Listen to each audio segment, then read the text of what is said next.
Juzi nilikuwa naongea katika bunge, hawa wafanyikazi wa kaunti ya Tana River, Senate report ya 2026 volume 3 inasema wanadai serikali ya kaunti, serikali ya Godhana milioni 542, 542 million, ambayo Godhana na serikali yake wamekata kutoka kwa wafanyikazi wa kaunti.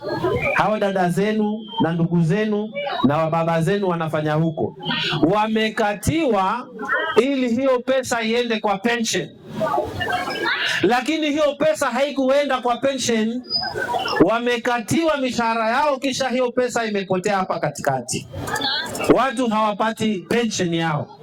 Leo ukiritaya kutoka kwa county, umefanya tangu ukiwa county council, umeingia mambo ya county government, na unaenda kuomba marupurupu yako, unaambiwa hakuna pesa, na wewe ulikuwa unakatiwa. Sasa hiyo ni shida, mbuzi shida.